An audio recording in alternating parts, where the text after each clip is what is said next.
So class chapter 1 continue करते हैं जहाँ पे हमने अभी छोड़ के गए थे, वहाँ से आगे चलते हैं। तो इस माइंड मैप की समरी के बाद हम नेक्स्ट देख रहे हैं क्या है इसमें। तो दिस इज इम्पोर्टेंट पॉइंट, सारे चैप्टर 1 के इम्पोर्टेंट पॉइंट्स को समराइज किया हुआ है। And this is simple actually. तो ये है सिंपल एक संख्या रेखा। आपने कई बार देखा होगा इन सब चीज़ों को। तो एक संख्या रेखा पे सिंपल बीच में जो है जीरो है, एंड इस जीरो को मूल बिंदु कहते हैं।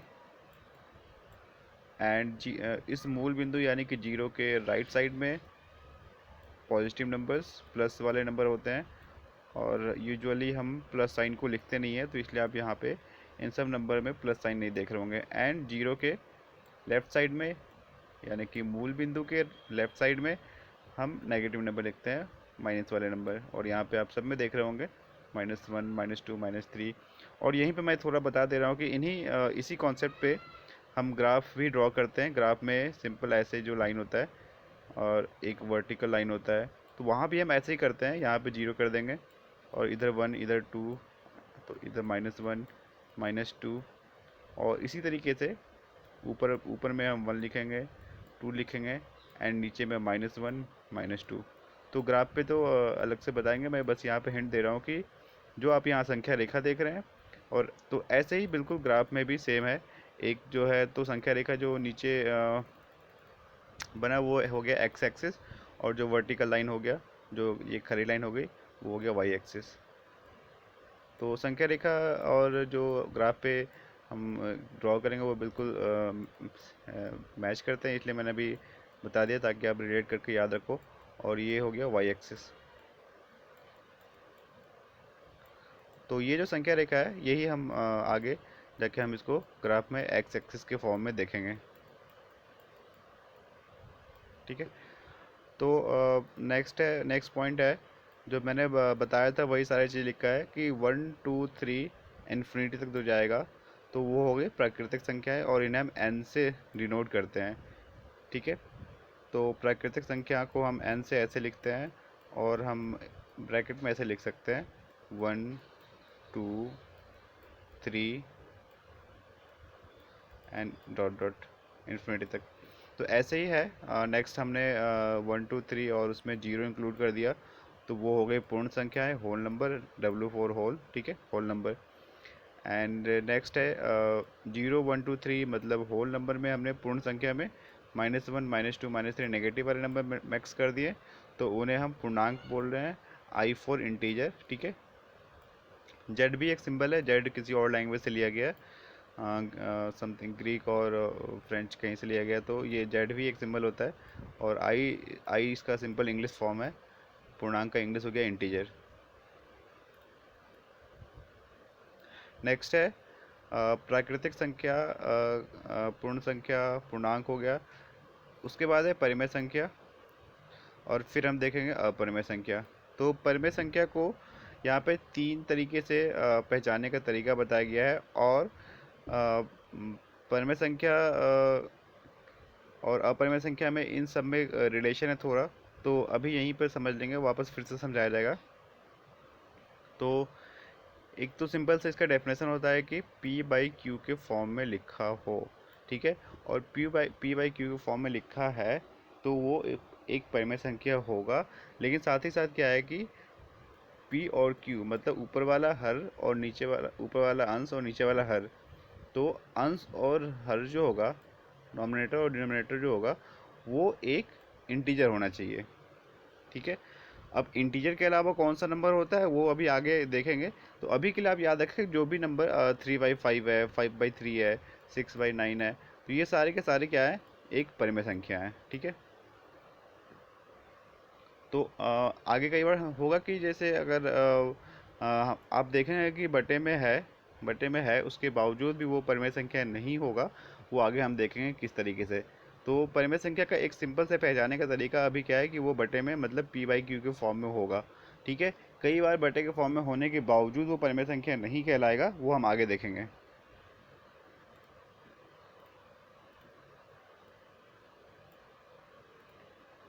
ठीक है।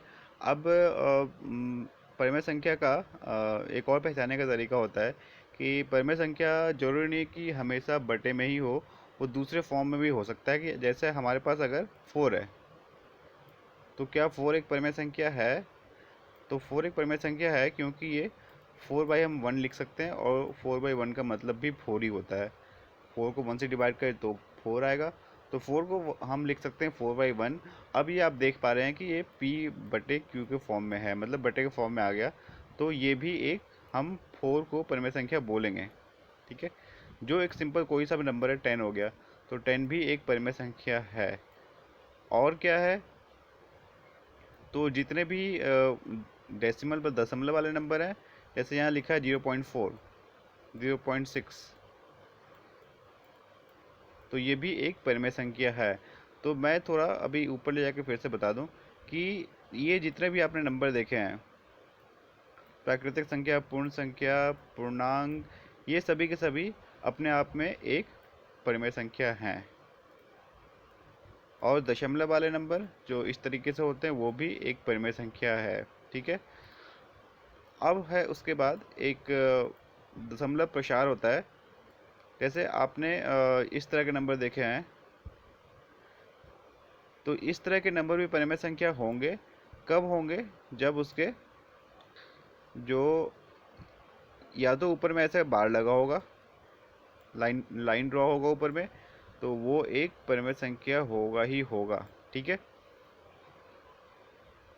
या फिर जब हम इस तरह से डॉटेड होगा, डॉटेड में फॉर्म में होगा, तो आपको थोड़ा देखना पड़ेगा। अगर ऊपर एक बार लगा है, एक तो मैंने पहले बताया कि 0.6 एक परिमेय संख्या है। ठीक है, और अगर हमने, आपको कहीं मिल जाता है 0.6 है, ठीक है, 0.6, और ऊपर एक बार लगा है, एक लाइन ड्रॉ है, तो भी ये एक परिमेय संख्या होगा ही होगा। ठीक है, अगर बात आती है कि वो इस तरीके से नहीं है, डॉटेड डॉट डॉट किया हुआ है। ठीक है, ठीक है, 0 6 7 8 1 2, और अगर ये डॉट डॉट किया हुआ है, तो अगर, तो डॉट डॉट के केस में आपको थोड़ा देखना पड़ेगा, सावधानी से देखना पड़ेगा, ध्यान से देखना पड़ेगा कि वो परिमेय संख्या है या नहीं है। उसके लिए हम क्या देखेंगे, हमें ये देखना होता है कि कोई वो नंबर रिपीट तो नहीं हो रहा है, रिपीटिंग पैटर्न तो नहीं है। जैसे यहाँ पे आप देखेंगे 2 3 4 रिपीट हो रहा है, तो अगर ये रिपीट हो रहा है तो ये परिमेय संख्या होगा ही होगा। ठीक है, तो ये रिपीट होना को क्या कहते हैं, ये बार क्यों है, बार का क्या मतलब है, ये सभी सारे के सारे आगे डिटेल में पढ़ेंगे। यहाँ तो बस मैं अभी परिमेय संख्या पहचानने को बता रहा हूँ कि परिमेय संख्या पहचानेंगे कैसे। तो एक तरीका हो गया कि वो बटे के फॉर्म में होगा, या फिर बटे के फॉर्म में नहीं है तो हम नीचे में किसी भी संख्या में हम नीचे में बटा में 1 लगा सकते हैं, तो बटे के फॉर्म में होगा। 4, और बटे के फॉर्म में ना हो, जैसे 4 हो गया, 10 हो गया, तो ये भी एक परिमेय संख्या होगा, क्योंकि हम इसके बटे में 1 लगा सकते हैं। और 3/5 जो है ये तो परिमेय संख्या है। ठीक है, दूसरा दूसरा तरीका क्या बताया कि जो दशमलव में हो, इस तरीके से कोई भी दशमलव में हो, जैसे 5 रुपये 80 पैसे, 5 रुपये 82 पैसे, 10 रुपये 30 पैसे, तो ये सारे के सारे जो पॉइंट वाले नंबर होते हैं वो भी परिमेय संख्या कहलाते हैं।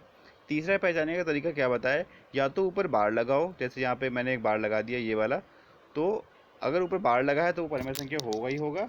ठीक है, और अगर बार नहीं लगा है और डॉटेड है, लास्ट एंड में, नंबर के एंड में डॉटेड लगा हुआ है, तो आपको फिर देखना पड़ेगा कि अगर वो फिक्स पैटर्न में है, नंबर रिपीट हो रहा है, तो फिर वो परिमेय संख्या होगा। जैसे यहाँ पे 2 3 4 रिपीट हो रहा है, तो ये परिमेय संख्या होगा।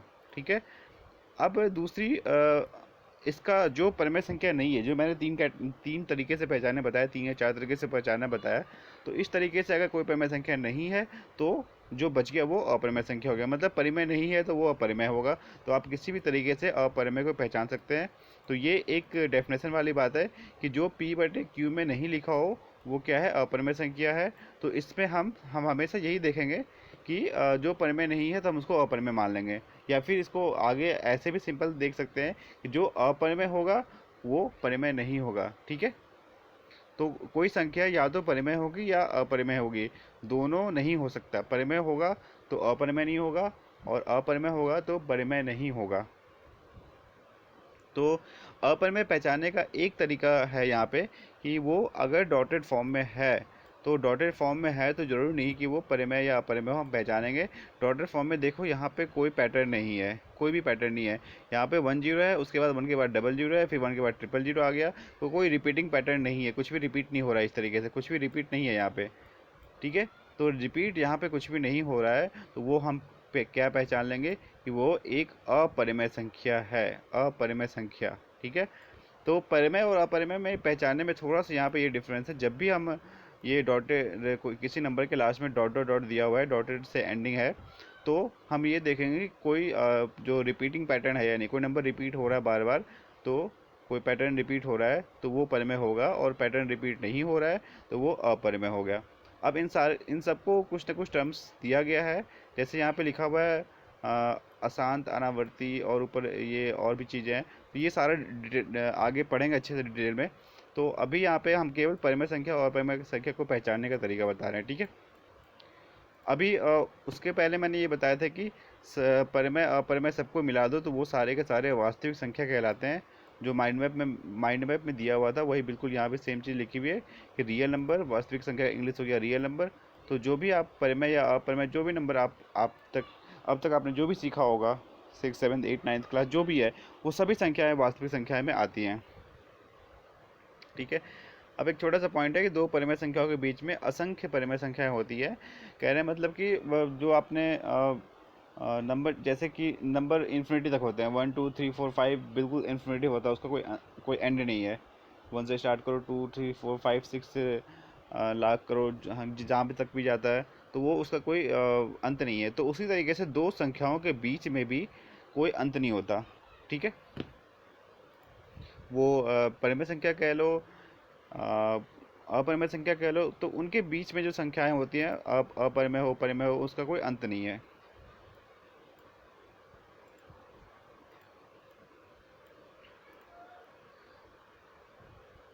ऐसे ही उसी तरह का एक और पॉइंट है कि संख्या रेखा पे हम जब हम नंबर को दिखाते हैं तो हर एक नंबर एक यूनिक पॉइंट होता है। उस पॉइंट को हम दूसरे नंबर से रिप्लेस नहीं कर सकते। एक पॉइंट पे एक ही नंबर होगा और एक नंबर के लिए एक ही पॉइंट फिक्स होगा। ठीक है, और हम परिमेयकरण आगे डिटेल में पढ़ेंगे तो उसके बारे में अभी बताया जाएगा।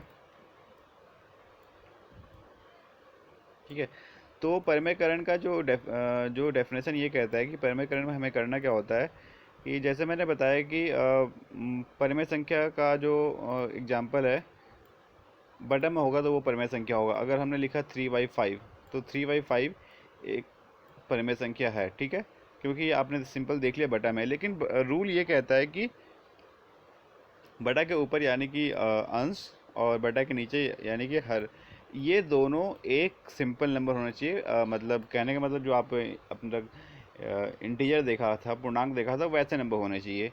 तो अगर हम यहाँ पे √3/5 लिखते हैं तो यहाँ पे आप देखेंगे ये नंबर बटे में है, बट ये परिमेय संख्या नहीं है, क्योंकि ऊपर जो है ये हमारा पूर्णांक नहीं है, ये √3 पूर्णांक नहीं है। √3 एक अपरिमेय संख्या होता है। तो ये बटे में होने के बावजूद ये जो पूरा नंबर है √3/5, √3/5, √3/5, ये एक अपरिमेय संख्या है। ठीक है, तो इसको हम आगे और बढ़ाते हैं, तो हम अगर ये ऐसा कर दें कि 3/√5 लिखते हैं। ठीक है, तो √5 भी अपने आप में एक अपरिमेय संख्या है। ठीक है, तो 3/√5 भी ओवरऑल एक अपरिमेय संख्या हो गया, ये भी अपरिमेय हो गया और ये भी अपरिमेय संख्या हो गया।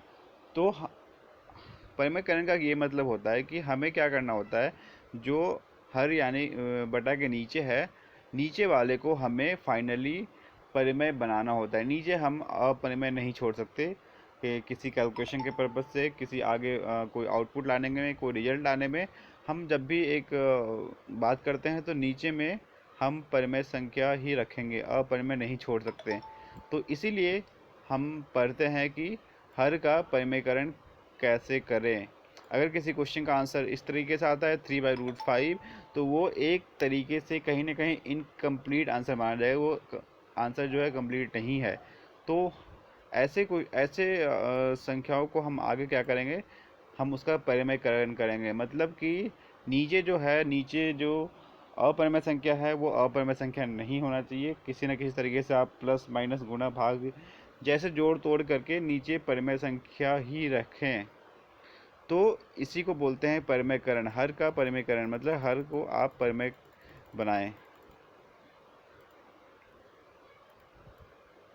तो उसी के कुछ रूल्स हैं कि कैसे बनाएंगे, वो आगे दिया हुआ है। उसके बाद है घातांक के नियम। घातांक के नियम भी बहुत सिंपल हैं। इस चैप्टर में इजीएस्ट क्वेश्चन एक तरीके से यही माना जाता है। तो घातांक के नियम में जो भी आप इन सब नियम का मतलब आप एक बार में समझ जाएंगे। देखो इसमें क्या दिया है कि a⁴m मल्टीप्लाई a का पावर n। मतलब क्या है कि नीचे जो है बेस में एक ही नंबर होना चाहिए, और ऊपर जो है m और n का मतलब हो गया m और n डिफरेंट हो गया, तो ऊपर डिफरेंट आप कर सकते हैं। तो फिर क्या होगा कि अगर ये दोनों गुना में है तो हम क्या लिख सकते हैं, जो नीचे बराबर है एक ही नंबर है उसको एक बार लिखेंगे और ऊपर क्या करेंगे, दोनों के पावर को ऐड कर देंगे। तो एग्जांपल लेते हैं, अगर हमारे पास 2 का पावर 12 है और नीचे मल्टीप्लाई किया हुआ है 2 का पावर 7, तो बिल्कुल इस फॉर्मेट में आ गया कि यहाँ पे 2 है सेम है, मतलब a और a मतलब सेम हो गया।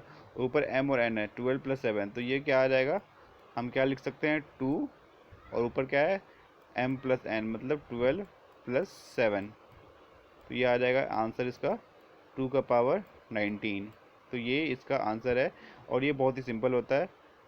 इस पे काफ़ी सिंपल क्वेश्चन भी एग्जाम में आ सकते हैं। तो इस फॉर्मूले को समझने की ज़रूरत है कि यहाँ पे क्या है, मतलब ये बीच में मल्टीप्लाई a⁴m मल्टीप्लाई a⁴n। ठीक है, तो हम क्या करेंगे, मल्टीप्लाई है तो ऊपर पावर को ऐड कर देंगे। ऐसे यहाँ पे क्या है, ये डिवाइड है, ये मल्टीप्लाई की जगह यहाँ पे डिवाइड आ गया, a⁴m डिवाइड a⁴n। तो हम क्या करेंगे, सिंपल a कर दिया और ऊपर पावर को माइनस कर देंगे। अगर हमारे पास 2 की पावर 10 है और डिवाइड का मतलब बटा हो गया 2 की पावर 4 है, तो इसका आंसर आ जाएगा 2⁻10 - 4। डिवाइड के केस में क्या करेंगे, माइनस कर देंगे, तो इसका आंसर आ गया 2 की पावर 6। ओके, ये सारे टॉपिक आपने आई गेस 7th क्लास में भी पढ़े होंगे, तो उसका डिटेल से इम्प्लीकेशन है एप्लीकेशन चैप्टर में आपको क्वेश्चंस में यूज करने हैं। तो ऐसे फिर एक ये है कि a का पावर m है, फिर उसका ब्रैकेट का होल पावर n है, तो फिर हम अगर ये पावर का पावर है तो फिर पावर्स मल्टीप्लाई हो जाएंगे। यहाँ पे क्या है, a का पावर m है फिर उसका पावर n है, तो उस केस में क्या होगा, पावर का पावर हम यूज़ कर रहे हैं तो दोनों को मल्टीप्लाई कर देंगे। जैसे अगर हमारे पास 4 है, 4 का पावर 2 है और फिर हमने क्या किया, ऊपर 8 लगा दिया, इसका भी पावर 8 मतलब पावर का भी पावर लगा दिया। तो हम इस केस में क्या करेंगे, 4 हो गया और पावर को मल्टीप्लाई कर देंगे, पावर 2 है और उसका पावर 8 है, तो इसका आंसर आ जाएगा 4 का पावर 16। ठीक है, ऐसे ही यहाँ पे ये सिंपल है, इसमें कुछ नहीं है कि ये पावर सेम है और नीचे बेस डिफरेंट है। मतलब ऊपर पहले क्या था कि नीचे बेस सेम होता था, अब यहाँ पे क्या है कि बेस डिफरेंट है, अलग अलग है और पावर सेम है। अगर बात करें 2 का पावर 4 है और यहाँ पे मल्टीप्लाई 7 का पावर 4 है, यहाँ पे आप देख सकते हैं कि नीचे बेस इस बार डिफरेंट हो गया दोनों मल्टीप्लाई में। तो इसमें कुछ नहीं करना है, 2 × 7 करेंगे और पावर सेम है तो पावर सेम लगा देंगे, पावर सेम है तो एक बार पावर ऊपर सेम लगा दिया। अब 2 × 7 कितना हो जाएगा, 14 × 4, ये इसका आंसर है। तो ये सारे क्वेश्चंस एग्ज़ाम में जब आते हैं तो बहुत ही सिंपल आते हैं, बस आपको ये ध्यान रखना है अच्छे से कि कहाँ पे मल्टीप्लाई करना है, कहाँ पे ऐड करना है, कहाँ पे डिवाइड करना है। ठीक है, अब ये एक सिंपल क्वेश्चन है, a⁴ 0 है, तो मतलब क्या है कि किसी भी नंबर का कुछ भी हो उसकी पावर 0 करने पे 1 हो जाएगा। ठीक है, अगर हमारे पास 1 1 1 2 3 इतना बड़ा नंबर है, मतलब कहने का मतलब कि 11,123, 11,123, और हमने क्या किया, इसका पावर जीरो कर दिया। इतने बड़े नंबर का पावर जीरो कर दो तो भी ये इसका आंसर 1 आएगा। तो किसी भी नंबर का कितना भी बड़ा संख्या क्यों ना हो, उसका पावर जीरो कर दो, वो 1 हो जाएगा। ठीक है। अब एक छोटा सा ये भी एक एग्जांपल है कि जो माइनस होते हैं, माइनस वाले को हम नीचे ले आते हैं। अगर हम बात करें 5 पावर -2, तो इसका ये मतलब है कि हमें इसको हम ऐसे लिख सकते हैं 1/5 का पावर 2। ठीक है। इन सब का यूज कहीं ना कहीं आगे हम करेंगे क्वेश्चन को सॉल्व करने में, क्वेश्चन को और सिंप्लीफाई करने में। तो ये फॉर्मूलेज आपको याद रखने, मैं फिर से एक बार इसको समराइज करके बता दे रहा हूँ कि जब हम देखेंगे बेस बेस इक्वल है, यहाँ पे देखो बेस इक्वल है और पावर डिफरेंट है, तो दोनों मल्टीप्लाई में है तो पावर को प्लस कर देना है, डिवाइड में है तो पावर माइनस हो जाएगा, और पावर का पावर है तो दोनों पावर आपस में मल्टीप्लाई हो जाएंगे। और नीचे बेस डिफरेंट है तो सिंपल उसको ऊपर एक बार पावर लगा देना है। जैसे इस पे पावर m है, b का भी पावर m है, तो हमने क्या किया, ऊपर एक बार पावर डाल दिया, दोनों को मल्टीप्लाई करके मिक्स करके।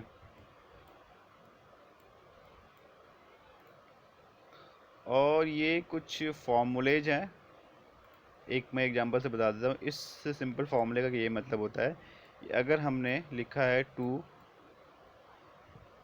ठीक है, और यहाँ पे इसको मल्टीप्लाई कर रहे हैं 7 से, √2 मल्टीप्लाई √7, तो हम इसको इस फॉर्मूले के अकॉर्डिंग क्या है कि रूट एक बार आएगा, फिर दोनों को अंदर में मल्टीप्लाई कर सकते हैं, मतलब ये अंदर आ जाएगा।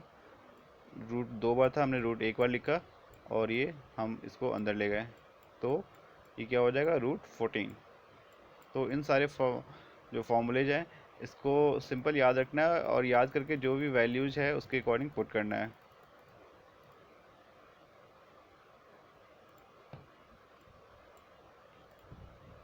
ये सारे टॉपिक इस सिलेबस में कवर नहीं है, तो इसे स्किप करते हैं। जो स्टूडेंट अगर फिर भी पूछना चाहते हैं तो वो पूछ सकते हैं, मैं बता दूंगा। तो ये सिलेबस में कवर नहीं है तो इसलिए मैं स्किप कर रहा हूँ इसे। ठीक है। अब जो भी अब तक मैंने बताया है एक तरीके से उसका ये समरी है, और फिर से मैं उसको एक बार और फिर बता दे रहा हूँ। तो वास्तविक संख्याएं, जो भी नंबर हम देखते हैं, जो भी नंबर आपने देखा अब तक, पढ़ा सुना जो भी है, वो सारी की सारी वास्तविक संख्याएं में आती हैं। उन सबको हम वास्तविक संख्याओं में ही काउंट करते हैं। उसको हम, कोई पूछे ये किस टाइप का नंबर है, तो आंख बंद करके हम कह सकते हैं कि वो वास्तविक संख्या है, कोई सा भी संख्या हो। आप इस चैप्टर में कह लें, किसी और बुक में कह लें, जो भी आप संख्या अब तक देख रहे होंगे, उन सबको हम वास्तविक संख्या कह सकते हैं विदाउट एनी डाउट। कोई भी संख्या आपके पास रखा जाए और पूछा जाए एक आप इस संख्या को कौन सी संख्या कह सकते हैं, तो संख्याएं बहुत सी और भी अलग कैटेगरी में कह सकते हैं, लेकिन आप आंख बंद करके उन्हें वास्तविक संख्या में कह सकते हैं कि this is a real number, और वास्तविक संख्या, ये एक वास्तविक संख्या आप कह सकते हैं। तो उसके बाद हम वास्तविक संख्याओं को हमने डिवाइड किया था, जैसे मैंने बताया परिमेय संख्या और अपरिमेय संख्या पहले बताया था। तो ये आपको याद रखना बहुत ही इंपॉर्टेंट है, √3, √2, √5 एंड पाई। ये चार मोस्ट बेसिक एग्जाम्पल है, बहुत ही फेमस एग्जाम्पल है, बहुत ही बेसिक एग्जाम्पल है अपरिमेय संख्याओं के। ठीक है। अपरिमेय संख्या का बेसिक ये आपके कभी टेस्ट भी होंगे, मैं टेस्ट लूंगा, या फिर आगे एग्जाम में भी ये ऑब्जेक्टिव क्वेश्चन में आ सकता है, 1 मार्क्स वाले क्वेश्चन में आ सकता है कि अपरिमेय संख्या का एग्जाम्पल बताएं। तो ये चार फेमस एग्जाम्पल है, √2, √3, √5 एंड पाई। आप इसको बिल्कुल अच्छे से याद कर ले कि ये क्या है, अपरिमेय संख्या है। ठीक है। उसके बाद है परिमेय संख्या, जो मैंने बताया कि जैसे जीरो परिमेय संख्या कैसे है, तो जीरो को हम वो 0/1 लिख सकते हैं, इसलिए परिमेय संख्या है। परिमेय संख्या का आपने सिंपल याद किया होगा कि ये p/q में मतलब होना चाहिए, मतलब बटे में होना चाहिए, कि बटे के फॉर्म में है तो वो परिमेय संख्या है। तो जीरो कैसे परिमेय संख्या है, क्योंकि हम जीरो को लिख सकते हैं 0/1। -5 परिमेय संख्या कैसे है कि हम -5 को लिख सकते हैं -5/1। तो जो भी नंबर है हम उसके बटे में एक लगा देंगे तो वो परिमेय संख्या अपने आप ही दिख जाता है, बन जाता है। ठीक है। और -7/3 पहले से बटा में है, 5/6 ये पहले से बटे में है, पहले से p/q के फॉर्म में है, तो इसलिए ये एक परिमेय संख्या है। ठीक है। परिमेय संख्या को फिर और आगे डिवाइड किया गया है पूर्णांक और भिन्न में। पूर्णांक मैंने बताया था कि 1 2 3 प्राकृतिक संख्या हो गया, 0 को मिला दो पूर्ण संख्या हो गया, उसमें माइनस वाले नंबर मिला दो तो पूर्णांक बन गया। पूर्णांक का मतलब हो गया इंटीजर। अब है भिन्न। भिन्न का मतलब वही सिंपल 1/2, 5/3, 7/5, ये सारे के सारे जो एक्चुअल में बिल्कुल बटे के फॉर्म में लिखे होते हैं, जो बिल्कुल बटे वाला फॉर्म होता है ना, उस फॉर्म में लिखा हो तो उसे वो भिन्न हमने एक नाम दे दिया। ठीक है। ऋण पूर्णांक वगैरह का इतना इंपॉर्टेंस नहीं है अभी। इसका ये भी एक तरह से स्किप कर सकते हैं। पूर्ण संख्या मैंने बताया था कि प्राकृतिक संख्या में ये 1 2 3 जो प्राकृतिक संख्या है, हम इसमें जीरो ऐड कर दिए तो वो क्या एक बन गया, पूर्ण संख्या बन गया। तो जैसे यहाँ पे पूर्ण प्राकृतिक संख्या है, उसी तरह से यहाँ पे एक जीरो को अलग से दिखा रखा है। हमने प्राकृतिक संख्या और पूर्ण संख्या को ऐड अप कर दिया तो वो क्या बन गया, पूर्ण संख्या बन गया। ये छोटे से कुछ छोटे मोटे टाइप है, आपने पहले देखा होगा सम संख्या और विषम संख्या। सम संख्या है वो है जिस नंबर के लास्ट में 2 4 6 8 हो, 0 2 4 0 भी आएगा। ठीक है। तो सम संख्या है वो हो गई जिसके एंड में 0 2 4 6 हो, वो नंबर के एंड में ये सारे नंबर आने चाहिए। और विषम संख्या है जो कि सम नहीं होंगे, वो विषम की कैटेगरी में होंगे। भाज्य अभाज्य भी हम यहाँ पे स्किप कर सकते हैं। ये अब जो जिन बच्चों को पूछना है आप बिल्कुल पूछ सकते हैं, मैं बता दूंगा। ठीक है। अब उसके बाद एक और थोड़ा सा कैटेगरी है, कैटेगरी कह लें या फिर उसका एक क्वेश्चन है जिसमें हमें ये दिखाना है कि हाँ, डिवाइड करने के बाद जो बटे वाले संख्याएं हैं, परिमेय संख्याएं हैं, उसको हम जब डिवाइड करते हैं तो वो आता है दशमलव में, पॉइंट में आता है। तो दशमलव के आधार पे हम कुछ हमें बताना होता है कि वो किस प्रकार का दशमलव है, किस प्रकार का दशमलव प्रसार है। ठीक है। जैसे यहाँ लिखा है दशमलव प्रसार, तो किस प्रकार का प्रसार है ये आपने ऊपर भी देखा था जब मैंने परिमेय संख्या को पहचानने के तरीके में दिखाया था।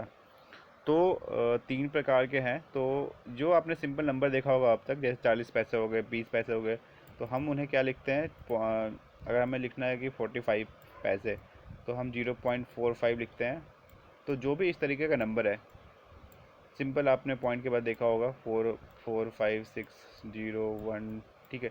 तो ये जो एक नंबर है, इसमें हम पॉइंट के बाद सिंपल कुछ और डिफरेंट चीज़ नहीं देख रहे हैं। तो ये हो गया किसी भी नंबर का जो हमने कभी डिवाइड करके किसी न किसी नंबर को डिवाइड करके आया होगा ना, तो हम इसे बोल देंगे शांत। ठीक है।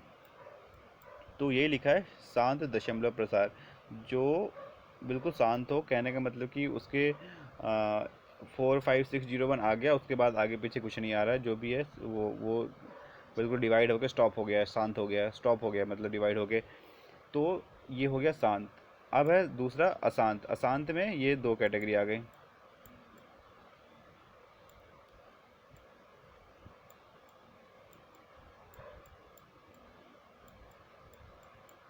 ये हो गया अशांत, शांत और अशांत। तो अशांत में क्या होगा कि वो डिवाइड हम कर रहे हैं और हुए जा रहा है, वो रुक नहीं रहा है। एक तो ये होगा कि किसी नंबर को हमने डिवाइड किया तो वो दशमलव में इस तरीके से आ गया और वो डिवाइड होके कट के बिल्कुल लास्ट में जीरो आ गया, वो रुक गया, स्टॉप हो गया। तो ये शांत हो गया। दूसरा है कि हम डिवाइड किए जा रहे हैं और वो रुक ही नहीं रहा है, और कितने टाइम से हो गया डिवाइड ख़त्म ही नहीं हो रहा है, तो वो हो गया अशांत।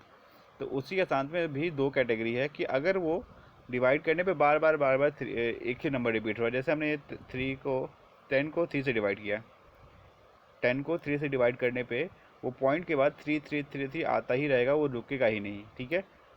3 आता रहेगा। तो कहने का मतलब कि 3 रिपीट हो रहा है, बार बार रिपीट हो रहा है, बार बार रिपीट हो रहा है। तो वो रिपीट हो रहा है तो हमने उसको क्या किया, ऊपर बार लगा दिया कि 3.3 बार। तो बार का मतलब है कि ये अशांत है, अभी रुका हुआ नहीं है, लेकिन क्या है कि वो 3 ही आते रहेगा। हम क्योंकि हमें पता है कि 3 आएगा, तो हमने क्या किया, 3 के ऊपर बार लगा दिया। कि इसका यही मतलब है कि कोई भी देख के कह सकता है कि डिवाइड करने पे वो 3.3333 आता रहेगा। तो ये हो गया आवर्ती, अशांत आवर्ती। आवर्ती का मतलब होता है रिपीट होना, फ्रिक्वेंट होना, रिपीट हो रहा है बार बार। तो ये हो गया अशांत आवर्ती। अशांत भी है और रिपीट भी हो रहा है। अशांत क्यों है, क्योंकि ये डिवाइड स्टॉप नहीं हो रहा है, बंद नहीं हो रहा है, वो 3 आए जा रहा थे डिवाइड होने पे। और आवर्ती क्यों है, क्योंकि वो एक ही नंबर बार बार आ रहा है, 3 ही आए जा रहा है। तो क्या हो गया, वो अशांत आवर्ती। दशमलव प्रसार, ये कि हम जो डिवाइड कर रहे हैं वो दशमलव किस तरीके से आया जा रहा है। दूसरा है अशांत अनावर्ती, मतलब क्या है कि अशांत तो है या शांत, मतलब वो डिवाइड रुक नहीं रहा, स्टॉप नहीं हो रहा है, लेकिन साथ ही साथ वो जो नंबर है वो रिपीट नहीं हो रहा है। अनावर्ती मतलब रिपीट नहीं हो रहा है, वो कुछ भी आया जा रहा है, इसका मर्जी जो भी मर्जी आया जा रहा है, कहीं भी कोई रिपीट पैटर्न, एक तरह का पैटर्न रिपीट नहीं हो रहा है, तो वो हो गया अनावर्ती, अशांत अनावर्ती। तो यहाँ पे इन सबको बताने के बाद आप एक ध्यान से देखें कि जब भी अशांत अनावर्ती होगा, जो मैंने पहले भी बताया था, वो अपरिमेय संख्या होगा। ठीक है, जो अशांत अनावर्ती होगा वो अपरिमेय संख्या होगा ही होगा। ठीक है, तो जैसे रूट 3 मैंने याद दिलाया था, रूट 2, रूट 3, रूट 5 और पाई, वो अपरिमेय संख्या होते हैं, तो उनका जो दशमलव प्रसार होता है वो 1.414 ऐसे ऐसा नंबर आएगा जो रिपीट नहीं हो रहा है। ठीक है, यहाँ पे भी 4 के बाद 1 है, 4 है, फिर कुछ ना कुछ वो चेंज आएगा। अब जब इसको आगे रूट 2 का आप कैलकुलेटर में या किसी इसी बुक में देखेंगे तो वो 4144, उसके बाद कुछ भी रिपीट नहीं हो रहा है। ठीक है, तो ये क्या है, अशांत अनावर्ती। तो ये ऑब्जेक्टिव क्वेश्चन है, बहुत सिंपल सिंपल क्वेश्चन होते हैं। आप इनको सॉल्व करेंगे, सपोर्ट मटेरियल जो आपको मिली होगी बुक स्कूल से, आप सारे क्वेश्चन सॉल्व करेंगे। ये एटलीस्ट ऑब्जेक्टिव वाले तो आप बहुत ही सिंपल हैं, आप इन सबको सॉल्व करेंगे और बिल्कुल सॉल्व करके जो भी समझ में नहीं आएगा इसके, क्योंकि आंसर्स भी दिए हुए हैं पीछे, तो आप तो मैच करा लोगे। उसके बावजूद आपको कुछ भी समझ में नहीं आया, आप बिल्कुल उसको अच्छे से मुझसे पूछेंगे। फिल इन द ब्लैंक्स है वो भी कंप्लीट करना है। तो 1 मार्क्स वाले क्वेश्चन के बाद आपको प्रॉपर क्वेश्चन भी हैं सॉल्व करने के लिए, सेक्शंस में डिवाइड किए हुए हैं। ये सारे क्वेश्चन आप सॉल्व करेंगे और फिर वर्कशीट के अकॉर्डिंग भी इसे हम अभी मैं बताता हूँ।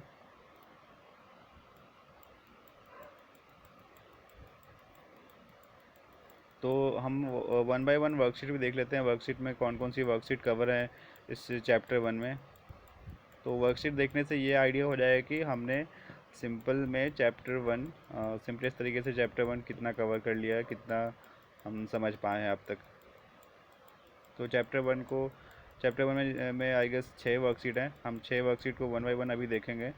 तो आप उस पर रिलेट कर पाएंगे कि जो हमने अभी बताया है और जो वर्कशीट में आपने सॉल्व किया है वो किस तरीके से आपको समझ में आ रहा है, कितना रिलेट कर पा रहे हैं।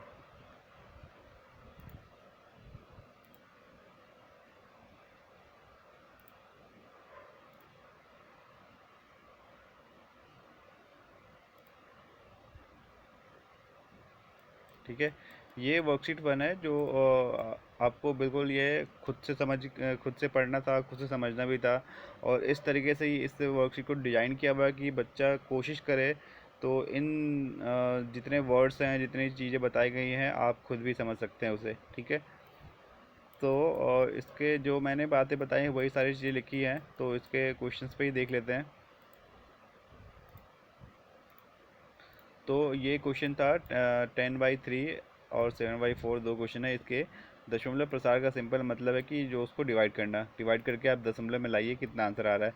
तो 10 को 3 से डिवाइड करने पे आप देखेंगे कि ये पॉइंट के बाद 333 ही आएगा, तो इसका दशमलव प्रसार बताना था। दशमलव प्रसार क्या हो जाएगा, क्योंकि ये क्योंकि रुक नहीं रहा है तो ये हो गया अशांत, और क्योंकि ये रिपीट हो रहा है 333, 3 ही रिपीट हुए जा रहा है, तो ये हो गया आवर्ती, अशांत, अशांत आवर्ती।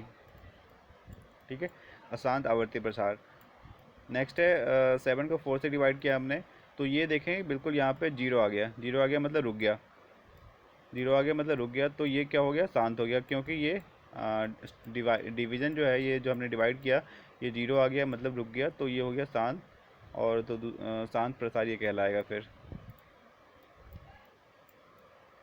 एक ये इम्पोर्टेंट क्वेश्चन ये हमेशा आता है कि ये जो है इसको P/Q के फॉर्म में लिखना है। ठीक है, अब P/Q के फॉर्म में क्यों लिखा जा सकता है, क्योंकि ये एक परिमेय संख्या है। क्यों परिमेय संख्या है, क्योंकि ये रिपीट हो रहा है।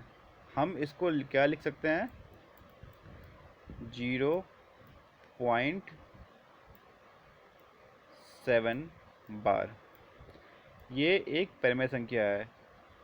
ठीक है, परिमेय संख्या क्यों है? क्योंकि ये 7777 रिपीट हो रहा है, हमने 7 पे बार लगा दिए। तो मैं परिमेय संख्या को पहचानने का तरीका कई बार बता चुका हूँ कि क्या है कि वो या तो उस पर बार लगा हो, या फिर अगर वो डॉटेड से एंड हो रहा है, उस नंबर में डॉट लगा हुआ है, तो क्या हमारे पास वो नंबर रिपीट हो रहा है? तो रिपीट हो रहा है, तो इसलिए ये एक परिमेय संख्या है।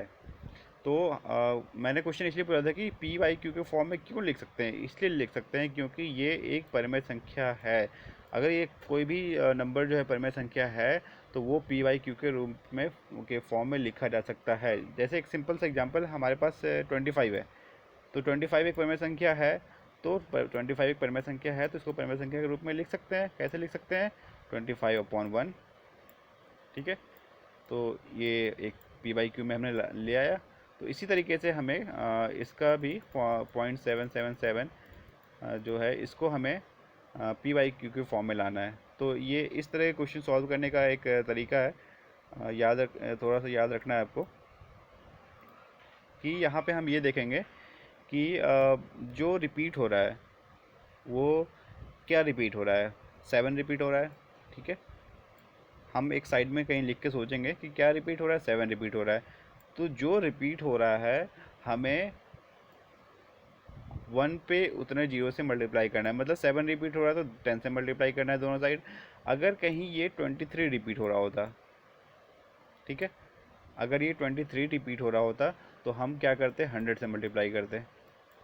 तो ये आपको शायद समझ में आ पा रहा होगा कि जो रिपीट हो रहा है उसके अकॉर्डिंग हम मल्टीप्लाई चेंज करेंगे। अगर हमारे पास कहीं भी 659 ये रिपीट हो रहा है बार बार, ठीक है, तो अगर ये 3 डिजिट रिपीट हो रहा है, तो हम क्या करेंगे?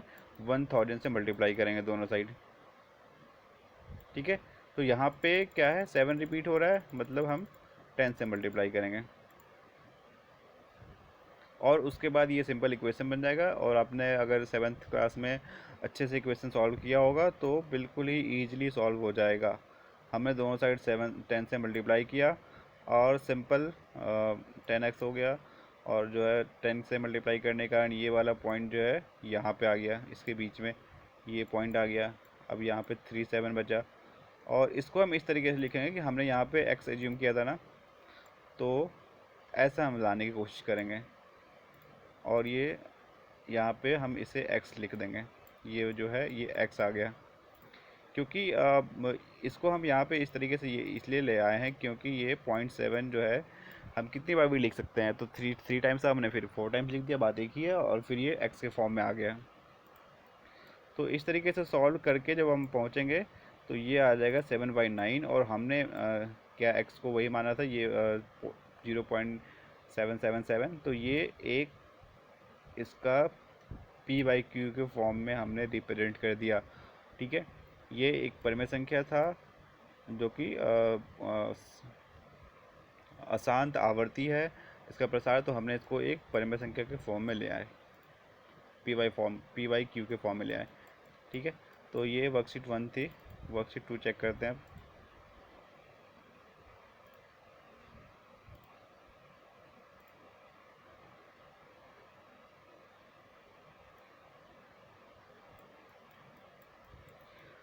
वर्कशीट 2 में आपको परिमेय और अपरिमेय पहचानना है। तो ये काफ़ी इंटरेस्टिंग वर्कशीट है, और आपको समझने में भी इंटरेस्ट आएगा। तो इसके आंसर्स पे चेक करते हैं। तो इसमें है फर्स्ट क्वेश्चन, परिमेय संख्या अलग करें, मतलब परिमेय संख्या पहचानें। तो परिमेय संख्या पहचानने का मैंने 2-3 तरीका बताया था। तो जो भी नंबर है, सिंपल नंबर, आप गिनती वाले नंबर या फिर सिंपल दशमलव वाले नंबर, वो सभी के सभी परिमेय संख्या आ जाएंगे। जैसे 6 है, 8.39 है, तो ये सारे के सारे जो भी आपको सिंपल फॉर्म में दिख रहे हैं वो सभी परिमेय संख्या है। बात आती है फिर अपरिमेय संख्या कौन कौन से हो सकती है, वो थोड़ा देख के पहचानना होता है। तो ये आप देखेंगे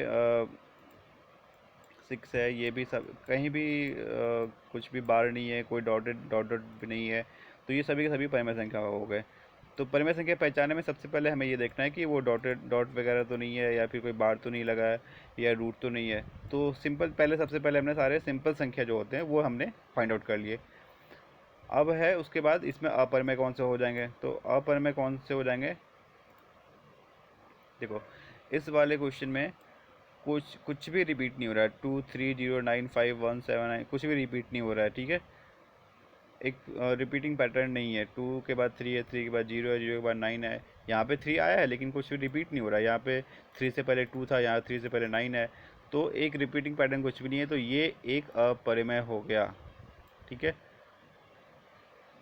यहाँ पे भी कुछ रिपीट नहीं हो रहा है, ये भी एक अपरिमेय हो गया। यहाँ भी रिपीट नहीं हो रहा है, ये भी एक अपरिमेय हो गया।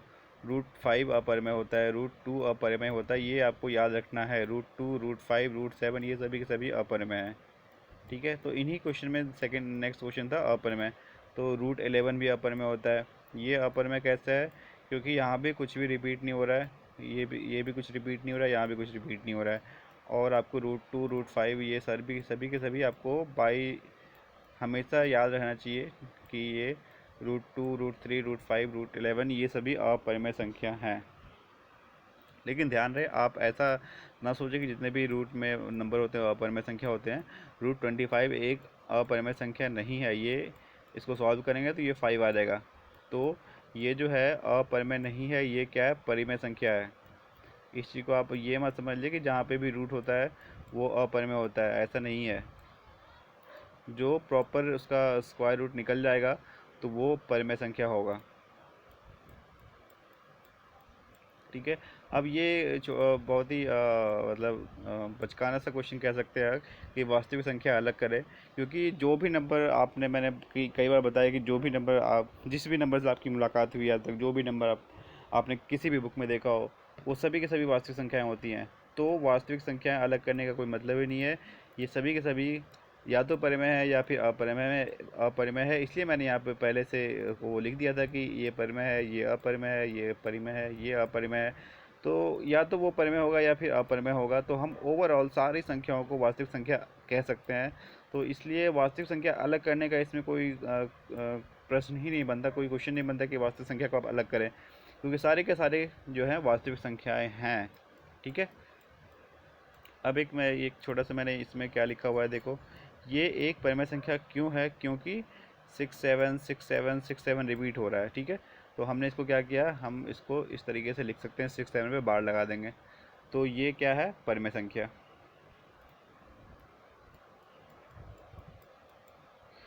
Worksheet 2 complete.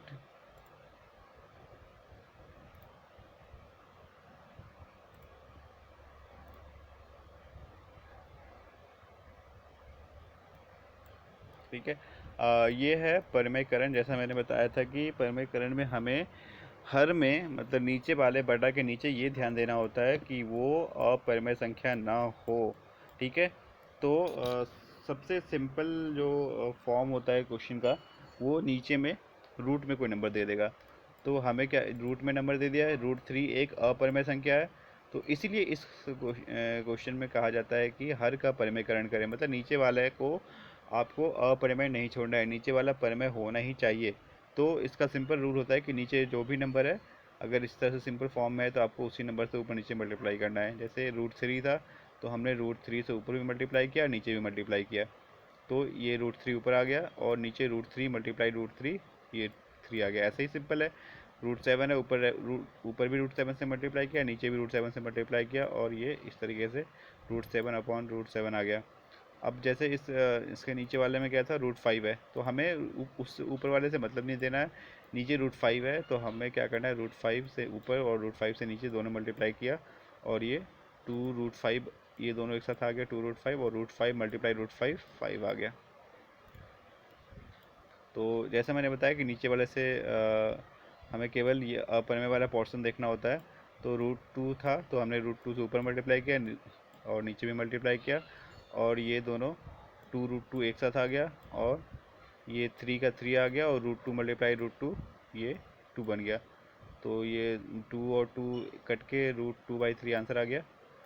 तो एक और है सिंपल, जहाँ पे हमें इस तरीके का फॉर्म होगा जिसमें नीचे में 3 + √5 है ना। तो इस तरीके के नंबर में हमें हमें ये देखना है कि अगर यहाँ पे प्लस है, मैं ऊपर वाले से रिलेट कर रहा हूँ कि यहाँ पे क्या था, 3 √2 था, ठीक है। तो 3√2, क्योंकि ये मल्टीप्लाई में है तो हमें ज़्यादा सोचना नहीं था, लेकिन यहाँ पे नीचे में 3+√5 है, तो जहाँ पे भी नीचे में प्लस माइनस के टर्म्स में होगा तो हमें सेम टू सेम उस टर्म से ऊपर नीचे मल्टीप्लाई करना है। बस क्या करना है, प्लस को माइनस करना है, माइनस को प्लस करना है। तो ये 1/3+√5 है, तो हमने इसको क्या मल्टीप्लाई करना है, ये प्लस था तो हमने माइनस वाले से मल्टीप्लाई करना है। तो 3 - √5 से नीचे मल्टीप्लाई किया और 3 - √5 से ऊपर मल्टीप्लाई किया। अब ये सिंपल ये सॉल्व होकर इस तरीके से आ जाएगा। 3 - √5 ऊपर आ गया और नीचे ये आ गया a+b मल्टीप्लाई a-b, तो ये क्या होता है, a² - b²। तो ये 9 - 5 4 आ गया।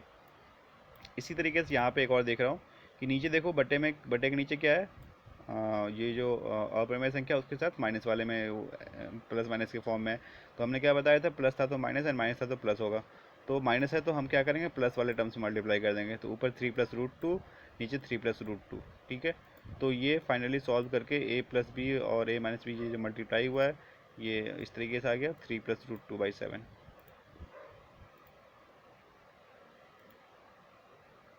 नेक्स्ट है वर्कशीट 4।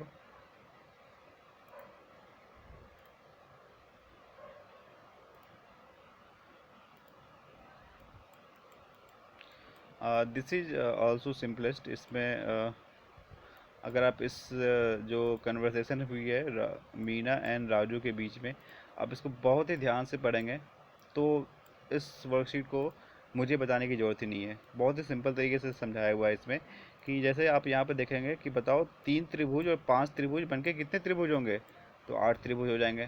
तो 3 त्रिभुज प्लस 5 त्रिभुज, 3 triangle plus 5 triangle is equal to 8 triangle. ठीक है, तो इसी तरीके से 11 स्टार और 20 स्टार कितने स्टार होंगे, तो 31 स्टार होंगे। तो इसका ये मतलब है कि 3 ट्रायंगल में 5 ट्रायंगल ही ऐड होंगे। अगर 3 ट्रायंगल और 11 स्टार को ऐड किया जाए तो वो ऐड नहीं होंगे, सेम ऑब्जेक्ट ही ऐड होगा। ठीक है, तो उसी तरीके से यहाँ पे सिंपल, काफ़ी सिंपल है कि 25√2 और 6√2, तो 31√2, 8√5 - 2√5, 6√5। तो कहने का मतलब है कि सेम होगा तभी होगा अगर हम यहाँ पे लिख दें कि 25√2 और -2√5। अगर इनको अगर कहा जाए कि इसे माइनस करो, 25√2 -2√5, तो ये माइनस नहीं होगा क्योंकि यहाँ पे क्या है, √2 है अलग होता है और √5 अलग होता है, तो ये माइनस नहीं होगा। तो माइनस प्लस इस तरीके से सॉल्व करने में जहाँ पे रूट वाले नंबर हो तो वो दोनों सेम होना चाहिए। ऐसे लास्ट में क्या है, 7 - 6√3, तो 7 - 6 1 हो गए, तो हम यहाँ पे 1 को लिखते नहीं है, तो ये √3 आंसर आ गया। नेक्स्ट है वर्कशीट 5।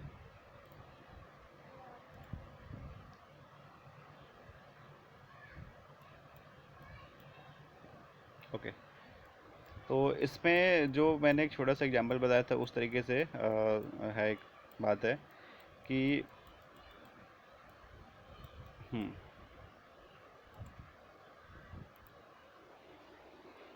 तो रूट वाले नंबर्स पे फोकस किया हुआ है इस क्वेश्चन में और आपको उससे सिंप्लीफाई करना है। तो हम जैसे बता चुके थे, √10 है मल्टीप्लाई √5 है। तो मल्टीप्लाई के केस में हम क्या करते हैं कि दो बार दोनों साइड में, इसमें भी रूट है और इसमें भी रूट है, तो हम क्या कर सकते हैं, दोनों रूट को एक साथ लिख सकते हैं इस तरीके से, और अंदर वाले टर्म्स को सेम टू सेम कर सकते हैं। तो ये 10 को हमने फिर क्या कर दिया, 2√5, 2 × 5 और 5 का 5 आ गया। तो इसमें क्या रूल है, रूट के अंदर क्या होता है कि रूट के अंदर अगर आप किसी कोई नंबर दो बार रिपीट हो रहा है, अगर हमने लिखा कि 7 × 7 है, तो ये हम इससे क्या करते हैं कि ये रूट हट जाएगा और एक 7 बचेगा। मतलब हमने 7 को रूट से बाहर निकाल सकते हैं, वो एक बार बाहर आ जाएगा। तो अगर ऐसे ही अगर हमारे पास 3 बार मल्टीप्लाई हो, 7, अगर 3 बार मल्टीप्लाई हो तो हम क्या करेंगे, दो दो बार जो 7 लिखा है हमने उसको ऐसे एक बार बाहर निकाल सकते हैं, वो दोनों वो यहाँ से गायब होके बाहर एक बार आ जाएगा और अंदर फिर रूट में क्या बचेगा, एक बार √7 बचेगा, एक बार 7 बचेगा। तो ये इस तरीके से होता है कि रूट के अंदर जो भी नंबर है उसको बाहर आने के लिए वो पेयर में बाहर आता है, वो पेयर में होगा तो बाहर आके एक बार लिखाएगा। तो √7 × 7 है, तो जहाँ भी इस तरीके का हो तो जो दो बार होता है वो एक बार बाहर रूट में आ जाएगा। ठीक है। जैसे यहाँ पे 5 × 5 था, तो हमने 5 × 5 को एक बार रूट के बाहर निकाल लिया और रूट के अंदर 2 बच गया, ठीक है। ऐसे यहाँ पे √3 × √6 है, हमने इसको सॉल्व करके यहाँ तक इस फॉर्मेट में लाया हुआ हमने, ठीक है। अब ये 3 × 3 क्या है, 2 बार रिपीट हो रहा है, तो हमने रूट के बाहर इसको एक बार लिख दिया, अंदर √2 बच गया, ठीक है। और इसी तरीके से डिवाइड में क्या होता है कि 2 बार डिवाइड में रूट है, तो हम उसको एक बार लिख सकते हैं, ठीक है। जैसे हमने एक बार लिखा है और अंदर वाले को सेम टू सेम उतार दिया।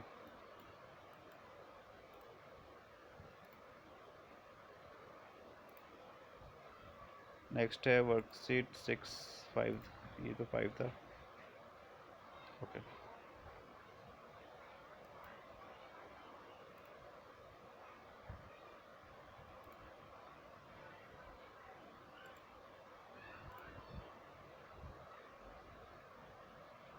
Okay, so this is also simplest I can say घातांक के नियम, लॉज ऑफ एक्सपोनेंट्स। तो एग्जांपल से ही देखते हैं, मैंने फिर भी एक बार रिवाइज करा देते हैं कि अगर वो बेस सेम है, बेस सेम होना चाहिए, यहाँ पे भी ए है, यहाँ पे भी ए है, और पावर पावर जो है m और n है, तो और यहाँ पे क्या मल्टीप्लाई में है, तो कंडीशन क्या है, बेस सेम होना चाहिए और मल्टीप्लाई में होना चाहिए, तो हम क्या करेंगे, पावर्स को ऐड कर देंगे, ठीक है। जैसे यहाँ पे है बेस सेम है, ए है और क्या है, डिवाइड में है, तो बेस सेम हो और डिवाइड हो में हो तो पावर के माइनस में हो जाएंगे, ठीक है। और यहाँ पे क्या है, अगर पावर का ही पावर हो जाए कि m का पावर हमने n लगा दिया, तो क्या हो जाएगा, पावर जो है आपस में मल्टीप्लाई हो जाएंगे। और ये तो सिंपल है कि अगर बेस डिफरेंट है और पावर सेम है, तो हमें क्या करना है, बस पावर को एक बार लिख देना है और अंदर जो भी है ए मल्टीप्लाई भी है तो ए मल्टीप्लाई भी आ जाएगा। और ये तो सिंपलेस्ट है कि किसी भी नंबर का, कितना भी बड़ा नंबर हो, कोई फ्रैक्शन हो, कोई इक्वेशन हो, कोई कॉम्प्लेक्स नंबर हो, कुछ भी हो, उसका पावर 0 कर दो, वो बना जाएगा। तो सिंपलेस्ट है, 17 बेस सेम है, ठीक है। और तो हमने क्या किया, पावर को ऐड कर दिया। यहाँ पे क्या है, पावर का पावर है, तो हमने क्या किया, मल्टीप्लाई कर दिया। यहाँ पे क्या है, बेस सेम है और क्या है, डिवाइड में है, तो डिवाइड के केस में क्या होगा, पावर्स जो है माइनस हो जाएंगे, ठीक है। अब यहाँ पे क्या है, बेस तो डिफरेंट है लेकिन पावर सेम है, तो यहाँ मल्टीप्लाई में था तो हमने मल्टीप्लाई कर दिया, पावर को सेम टू सेम उतार दिया, और ये 15 का पावर 4 आ गया। और पावर 0 किसी का नंबर का हो, कुछ भी हो, वो 1 आ जाएगा। और रूट को हम पावर 1/2 लिखते हैं, ठीक है। ये मैं एक बार अच्छे से बता दूं, तो कहीं भी अगर रूट लिखा हुआ है तो वो स्क्वायर रूट होता है, कहने का मतलब कि यहाँ पे 2 हिडन होता है, ठीक है। ये बिल्कुल इस वी शेप बन रहा है, इस वी शेप के अंदर में 2 लिखा जाता है, ये हिडन होता है, आप लिखे या ना लिखे एक ही बात है, ठीक है। तो इस रूट को हम क्या कन्वर्ट करते हैं, पावर में 1/2, √7 बोलो या 7 की पावर 1/2, ठीक है।